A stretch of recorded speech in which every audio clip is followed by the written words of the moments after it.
साध संगत जी, प्यार से कहना धन निरंकार जी। साध संगत जी, दासी एक बार फिर आप जी के समक्ष लेकर आई है सतगुरु बाबा हरदेव सिंह जी महाराज की अनंत शिक्षाओं पर आधारित पुस्तक गुरुदेव हरदेव भाग 2। आज एपिसोड लेकर आई है दासी तिहरा, पेज नंबर 50। 1 अक्टूबर 1982 को सतगुरुदेव अम्बाला कैंट की संगतों को दर्शन देते हुए दिल्ली पहुंच गए और समागम तक दिल्ली की विभिन्न कॉलोनियों में संतों महापुरुषों को दर्शन देकर कृतार्थ करते रहे। इस वर्ष संत निरंकारी मिशन का वार्षिक संत समागम 23, 24, 25 अक्टूबर 1982 को दिल्ली के रिंग रोड पर स्थित राजघाट के सामने वाले तीनों मैदानों में बड़े उत्साह के साथ मनाया गया। स्मरण रहे, इस वर्ष का समागम कुछ निराली ही छटा लिए हुए था।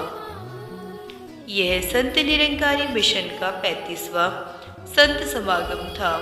इन 35 वर्षों की एक लंबी गाथा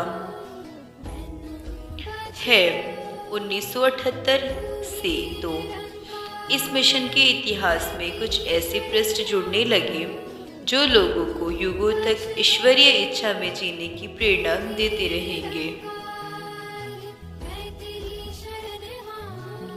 पहले दिन से ही निरंकारी मिशन को कई कठिनाइयों से गुजरना पड़ा। सत्य के विरोधियों ने इसे समाप्त करने का पूरा यत्न किया। यहाँ तक कि युग प्रवर्तक बाबा गुरुवचन सिंह जी की हत्या होने पर निरंकारी मिशन के विरोधियों ने ही नहीं, शुभ चिंतकों ने भी ऐसा सोचना शुरू किया था कि अब निरंकारी मिशन जिंदा न रह सकेगा। परंतु सतगुरुदेव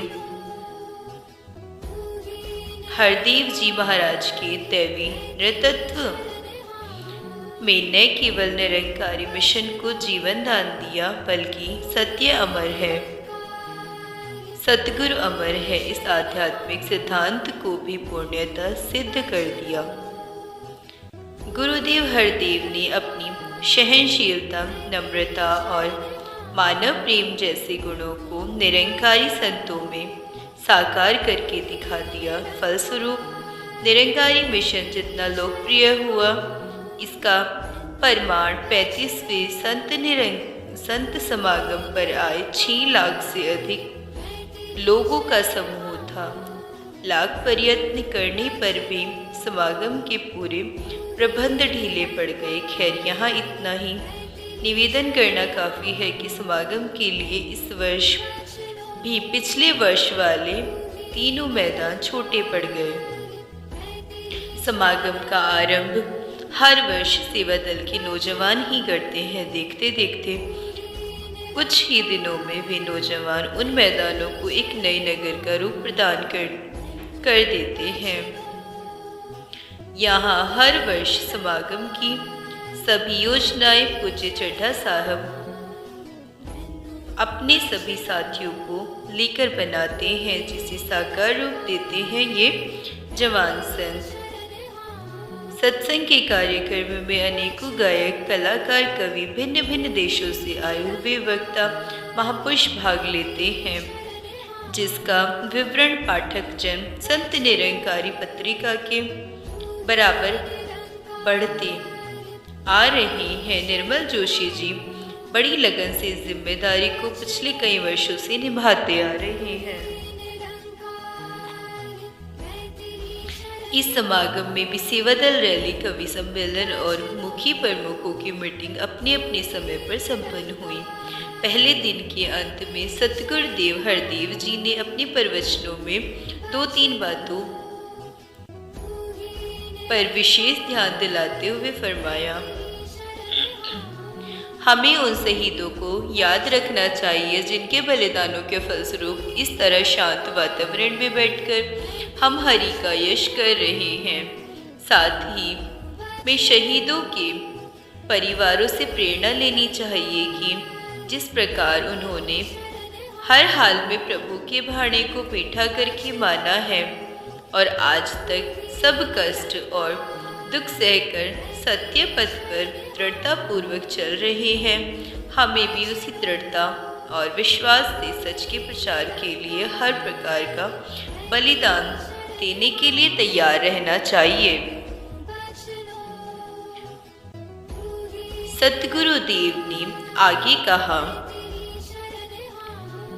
आज ऊंची ऊंची बात करने वाले तो अनेकों मिलेंगे, लेकिन मन में अगर वैर है, मन में अगर ईर्ष्या है, मन में अगर द्वेष है, मन में अगर लालसा है, तो ऊंची बातों के सहारे कभी कोई ऊंचा नहीं हो सकता। हम चील को देखते हैं, उसकी बहुत ऊंची परवाज होती है, वह बहुत ऊंची उड़ती है, किंतु उसकी नज़र ज़मीर पर ही नहीं होती कि कहीं कोई मांस का टुकड़ा मिले तो वह झट झपटे। इसी तरह जो धर्म की वास्तविकता को नहीं जानता, वह महापुरुषों के आदेशों उपदेशों पर जिक्र अवश्य करेगा और संसार भी उसे महान उपदेशक कहने लगेगा, लेकिन मन में खुदगर्जी को लालसा को पूरा करने के लिए जो कामना रहती है, वह उसको उसी चील की तरह ऊंचाइयों से नीचा गिरा देती है। अर्थात दूसरे दिन 24/10/1982 को गुरुदेव ने अपने प्रवचनों में फरमाया, प्रभु से नाता जोड़ने वाले ही हर प्रकार के सुखों के भागीदार बनते हैं। जब जब भी किसी ने अपने मालिक से नाता जोड़ा, उसके जीवन में सहज में ही बाहर आ गई। जो परमात्मा को भूल जाते हैं, वे अभिमानी बन जाते हैं, अपने आप को कर्ता मानने लगते हैं। गुरुदेव ने इस तथ्य को स्पष्ट करते हुए आगे फरमाया, ऐ इंसान, जिन महल माड़ियों को देखकर तू अभिमान करता है, जिसके अभिमान के कारण दूसरों को नजदीक नहीं आने देता, तू विचार कर कि कल तू कहाँ होगा। इस जमीन में ही तेरा वासा होगा। जिन पैरों को तू नजदीक नहीं आने देता, वे पैर तुझे रोंद रहे होंगे। परंतु भक्त की ऐसी अवस्था बन जाती है कि वह किसी चीज का अभिमान नहीं करता। दास, आज घर जाकर जैसे ही चारपाई पर लेटा, तो कल और आज के गुरुदेव के प्रवचन मन की आंखों के सामने घूमने लगे। दास रह रहकर सोच रहा था कि एक तरफ गुरुदेव हरदेव हैं, जो अपनी सब सुख सुविधाओं को त्याग कर इस भरी जवानी में मानव के कल्याण में जुटे हुए हैं, और दूसरी तरफ हम हैं कि जीवन के सब आनंद ले रहे हैं और हमें याद भी नहीं कि हमारा भी उन शहीदों के परिवारों के प्रति कोई फर्ज बनता है। धन्य है गुरुदेव हरदेव, जो बार बार हमें झिझोड़ रहे हैं और नित्य निरंतर नए उपायों से हमें जगाने का यत्न कर रहे हैं। मन का स्वभाव है कि वह क्षण प्रति क्षण नई से नई तरंगों को जन्म देता रहता है। अभी दास ने शहीदों के परिवारों के बारे में सोचना भी आरंभ नहीं किया था कि मन में कूदकर आज के प्रवचन की ओर पहुंच गया। दास सोच रहा था कि हमारे वश में ही क्या है कि हम किसी को सेवा या मदद कर सके। गुरुदेव हरदेव ने ठीक ही फरमाया है कि हम अपना नाता परमात्मा से जोड़े और सभी सुखों के भागीदार बने। अभी यह विचार तरंग पूरी भी नहीं हुई थी कि फिर मन कल के प्रवचन की ओर भाग पड़ा कि हम बातें तो बड़ी ऊंची ऊंची करते हैं, चील की तरह ऊंची ऊंची उड़ाने भी भरते हैं, परंतु लालसा और वासना के कारण पतन के गर्त में आ गिरते हैं।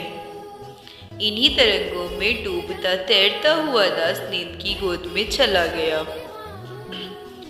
इसी दिन 24/10/1982 को सुबह सेवा दल रैली की भी संपन्न हुई, जिसमें हुजूर ने बड़े ही स्पष्ट शब्दों में फरमाया था, इन्होंने जो खाकी वर्दी पहन रखी है वह एक सेवादारी की प्रतीक है, हुक्म में रहने की प्रतीक है, न कि हुक्म देने वालों की प्रतीक है। सेवादारों के सारे अंग प्रत्यंग या हाथ पांव जो काम करते हैं अथवा यह शरीर जो चलता है, यह दूसरों की सेवा के लिए ही काम करता है। इनके मनों में नम्रता का वास होता है। किसी को व्यवस्था के कारण अगर कुछ कहना भी पड़ता है तो उसमें भी इनकी भाषा में नम्रता होती है और एक दूसरे के प्रति आदर सत्कार का भाव होता है। दास ने अनुभव किया कि गुरुदेव हरदेव सदा सुझावात्मक शैली का भी प्रयोग करते हैं। गुरुदेव चाहे तो आदेशात्मक लहजे में भी कह सकते थे कि नौजवान खाकी वर्दी को सेवा की प्रतीक माने, हुक्म देने की नहीं, या फिर सेवादारों को बड़े ही नम्र स्वभाव का होना चाहिए। परंतु इस प्रकार के सुझावात्मक ढंग का फल यह निकलता है कि नौजवान ही वह सब कुछ करना आरंभ कर देते हैं जिनकी अपेक्षा सभी लोग उनसे करते हैं। साथ संगत जी, आज के लिए इतना ही। प्यार से कहना धन्य निरंकार जी।